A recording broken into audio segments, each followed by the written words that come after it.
The World of Thedas Volume 1. From the writers and artists of the Dragon Age games. Introductions by Mike Laidlaw and David Gaider. BIOWARE.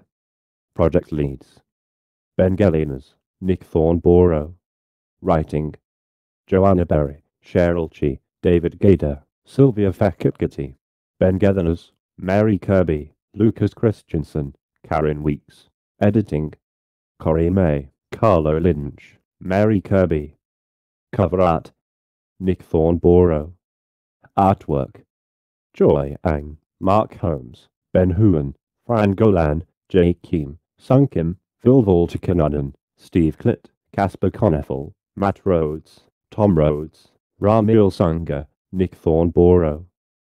Dragon Age Leadership: Marc Dara, Executive Producer. Mike Laidlaw, Creative Director. Matthew M. Goldman, Art Director. Chris Bain, Business Development Director. Special thanks. We mind law that went back more than 8 years to build this book, and it is impossible to credit everyone who may have had a hand in its content. With this in mind, we thank the Dragon Age team past and present for their hard work developing this rich world. Particular thanks are due to editor Karin Weeks and former editors Dan Lazin and Chris Korf, as their initial work collecting Dragon Age lore was the genesis of this project. Contents: For words by David Gaider and Mike Laidlaw, page 6. Legend, page 7. Map of Thedas, page 8. Welcome to Thedas, page 10. Races, page 24. Nations, page 44. Magic, page 88. Religion, page 110. The Fade, page 130. The Blight, page 144. Bestiary, page 160. Glossary, page 176. Foreword. Birth of the Dragon Age. I honestly forget when James Olin, the original lead designer for Dragon Age Origins, first came to discuss building a setting for BIOWARE's new fantasy game. At that point, it was still a very vague concept. And the years that followed were such a blur as we tried to figure out what kind of game we were making. It all seems like ancient history. I remember the parameters I was given. A traditional fantasy world, complete with wizards and dwarves and elves and all the things one expects out of fantasy. I remember sitting there, doodling maps and feeling very strange about the entire process. I mean, making your own fantasy setting is something every game master worth their salt does at one point or another, isn't it?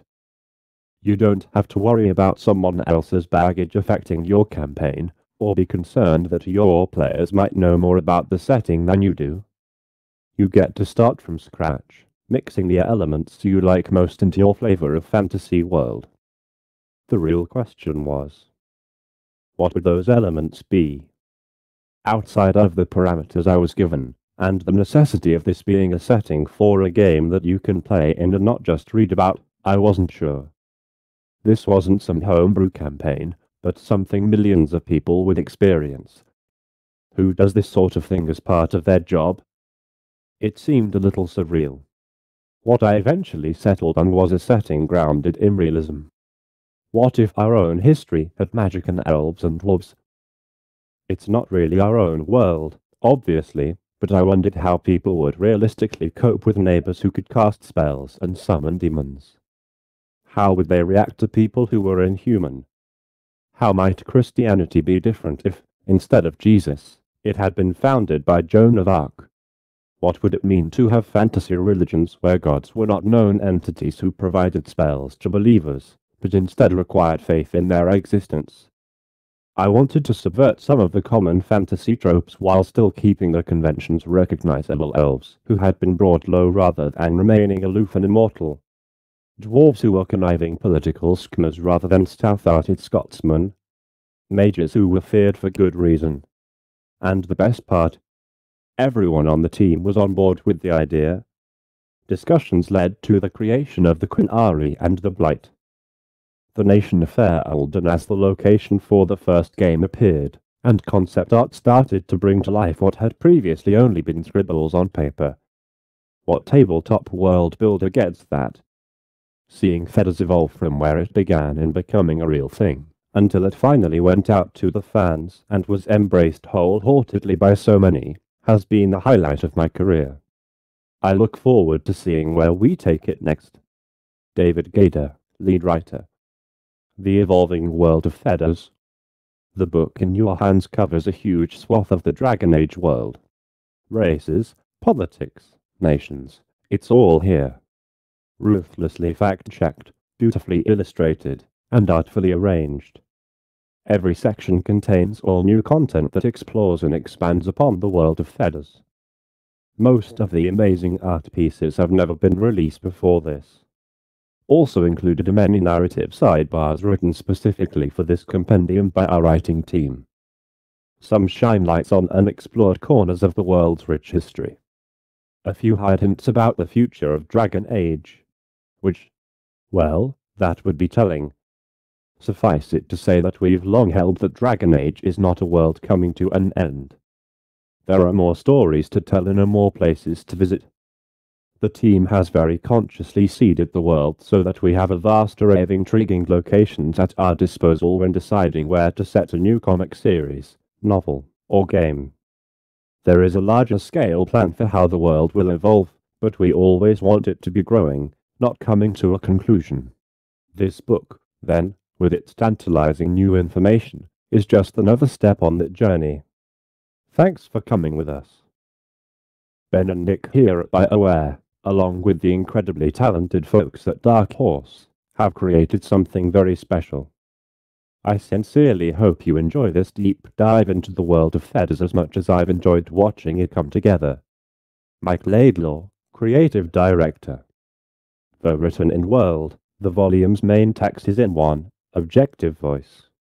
Portions of the text are spotlighted for readers who prefer to browse. A detailed timeline of important events in Thedosian history runs the length of the book. Major powers. Chantry. The dominant religious institution in Thedas spreads the word of the Maker and influences nearly every human nation on the continent. Elves. This once great people have been relegated to the fringes of human society. Dwarves. A stout race of builders, the dwarves reign over a sizable portion of the underground. Qunari. The Qunari are followers of a religious text espousing absolute discipline known as the Qun. Olay. The lavish Olsian Empire is a thriving nation of Chantry faithful. Tevinter Imperium. The once mighty Imperium is the only mage-led nation in Thedas. Fair Elden.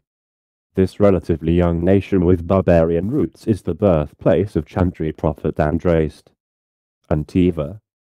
The culture kingdom of Antiva is famous for its wine, sailing tradition, and rich merchant history. Revain. The laws of the Qun meet tribal superstition in this human land where Chantry faithful are the minority. Kirkwall. The city-state of Kirkwall is among the most powerful and contested in the Free Marches. Starkhaven. The kingdom of Starkhaven is the largest city-state in the Free Marches. Nevarra. Nevarra is a small but thriving nation in central Thedas, known for its art, tombs, and strong military tradition. The Anderfels. In the bleak and blighted Anderfels, dying is easier than living. Grey Wardens. The Wardens are an order dedicated to protecting Thedas from the blight above all costs. Circle of Magi. The Circle is an association of mages, connected to the Chantry, that teaches and enforces the responsible use of magic. Templars. The Templar Order is charged with controlling mages and magic use. Seekers. An elite, authoritative arm of the Chantry, the Seekers of Truth investigate threats to Chantry Order. Major events. Exalted March. A Chantry-led campaign to stop any significant threat to Thedas, especially the authority of the Maker. Blight. An Archmon leads a scourge of Darkspawn to the surface, threatening to destroy all life in Thedas. Chapter 1. Welcome to Thedas. Frosty peaks in the Hunter Horns. Tangles jungles in Pavolin. The marvelous tunnels of dwarven construction called the Deep Roads. From these distant edges of Thedas to the center of the Chantry in Valroyo, blood has spilled. Thedas is a continent in turmoil. To truly understand the world, you must look to its troubled people, the hard choices they have made, the nations they have built, and the bloody legacies they leave behind.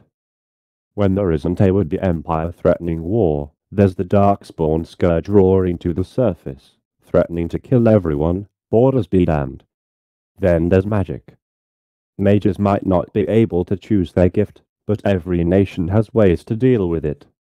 Some celebrate and foster magic as a skill. Most violently suppress its use and dominate its users. Over the course of history, humans have warred with elves, the Kunari, and each other.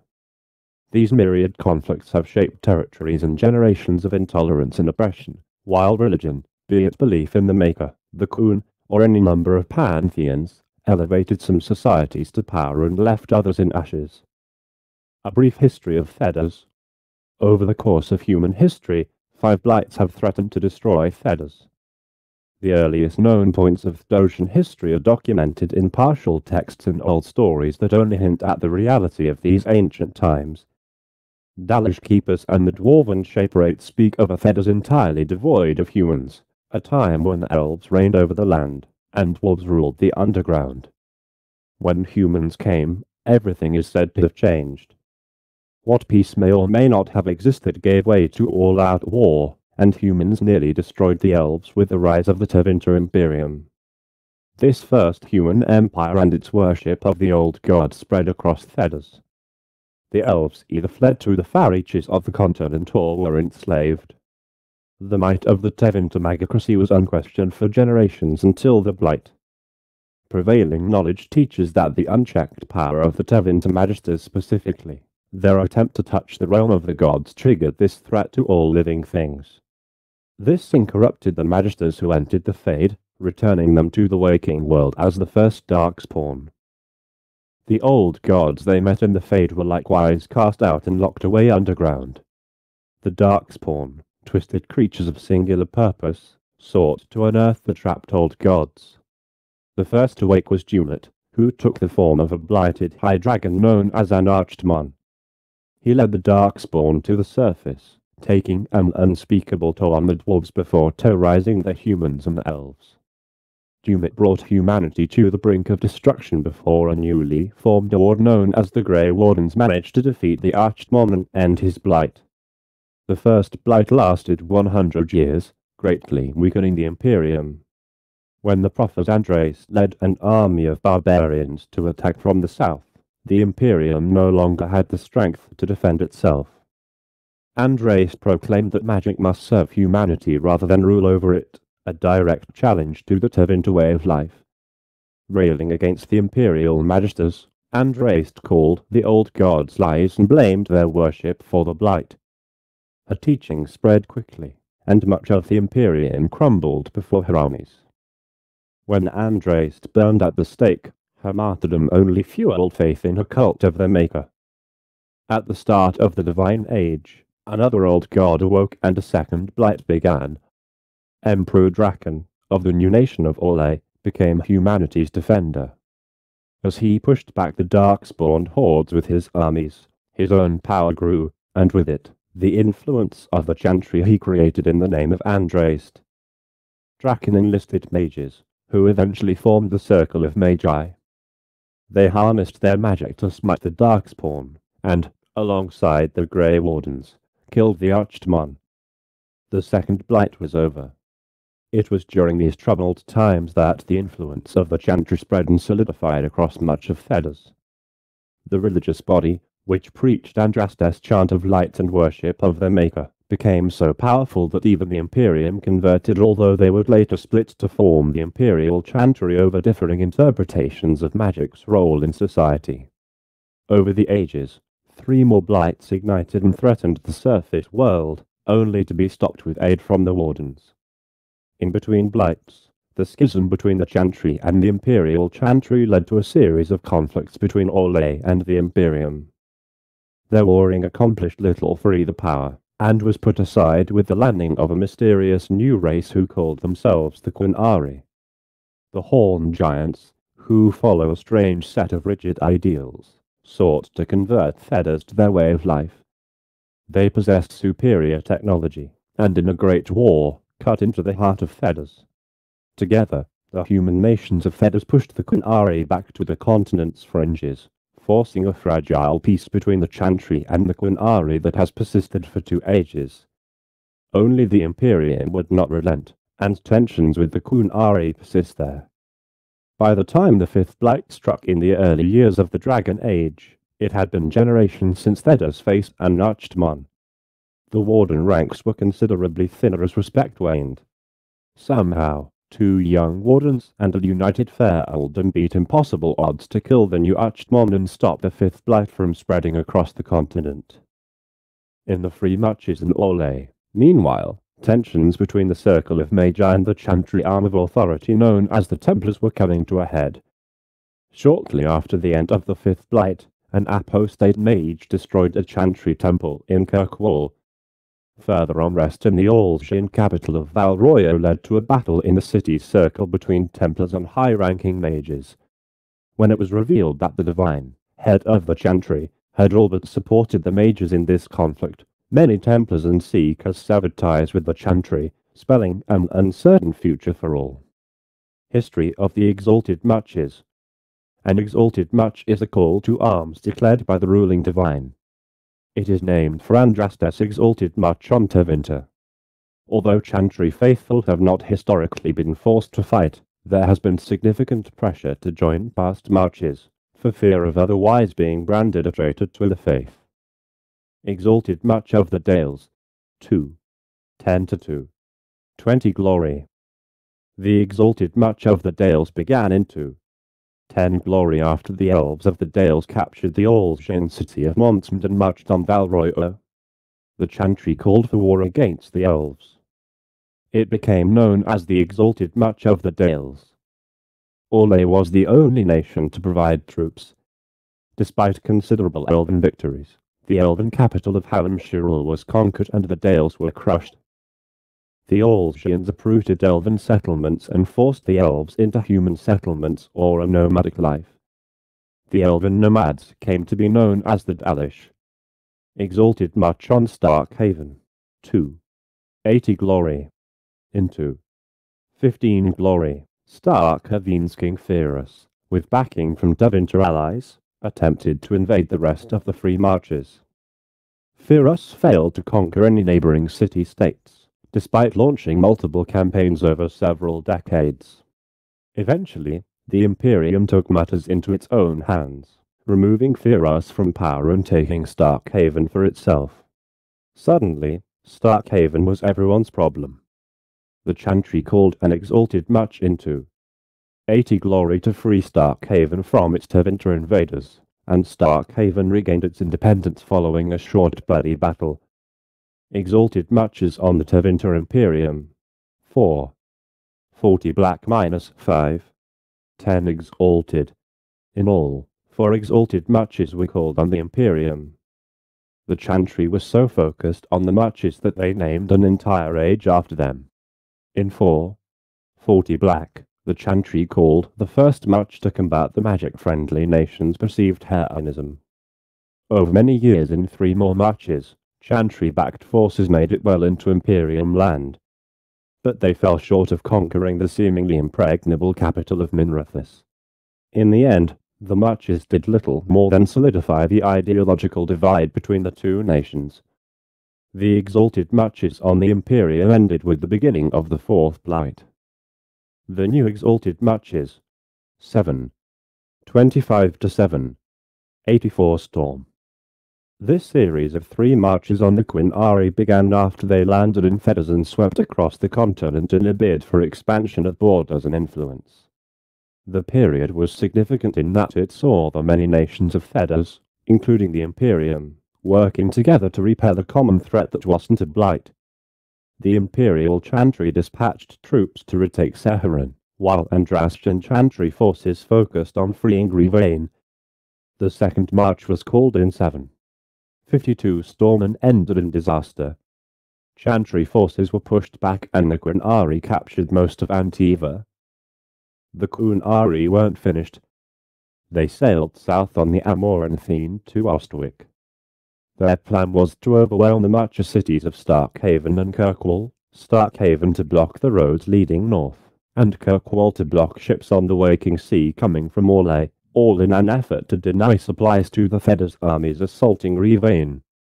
Brother Ferdinand in a TV wrote, "The attack on Starkhaven eventually failed, but Kirkwall was attacked in a daring night raid where the Quinari oozed their shed Cerebas mages in an unprecedented display of sorcery. The walls were torn down and the city was taken, and for the next 4 years, Kirkwall endured the most brutal occupation in its history.